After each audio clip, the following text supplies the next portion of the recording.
இந்த கைலாய நாட்டை செய்த பிறகு பல நாட்டோட பிரதமர்கள், நாட்டோட அதிபர்கள் மற்றும் பெரும் பணக்காரர்கள் என தனியா அவங்க மீட் பண்ணாலே அவங்களுடைய மிகப்பெரிய பிரச்சனையா சொல்ற விஷயம் என்னன்னா, அவங்க குழந்தைங்க ஹெவி டிப்ரெஷன்ல இருக்காங்க, இல்ல சூசைட் பண்ணிக்கிறாங்க. இதுதான் அவர்களுடைய மிகப்பெரிய பிரச்சனையா இருக்கு. இதுக்கு காரணம் சொல்றேன் கேளுங்க. அந்த குழந்தைகள் 20 வயசு வர்றதுக்குள்ளேயே உலகத்திலே கிடைக்கக்கூடிய சகலவிதமான சுகங்களையும் அனுபவித்து விடுகின்றார்கள். பணத்தால் வாங்கக்கூடிய அத்துணையையும் பார்த்து விடுகிறார்கள். காமத்தின் வேறு வேறுபட்ட சுவைகள் சட்டத்துக்கு உட்பட்டு, சட்டத்துக்கு அப்பாற்பட்டு சகலவிதமான போதைப் பொருட்களையும் யூஸ் பண்ணி பார்த்துறாங்க. அதுக்கப்புறம் ஒண்ணுமே அவங்களுக்கு இல்ல. அதனால சூசைட் ஒண்ணே ஒண்ணுதான் மிச்சம் இருக்கு. அது தவிர எல்லாத்தையும் எக்ஸ்பீரியன்ஸ் பண்ணி முடிச்சாச்சு, சூசைட் பண்ணிக்கிறாங்க.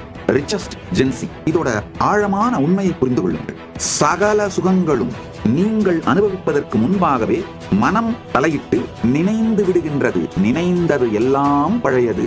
இருப்புக்கும் உங்களுக்கும் உறவே இருப்பதில்லை என்பதனால் எந்த அனுபவமும் முழுமையாக உங்களுக்குள் நடப்பதில்லை.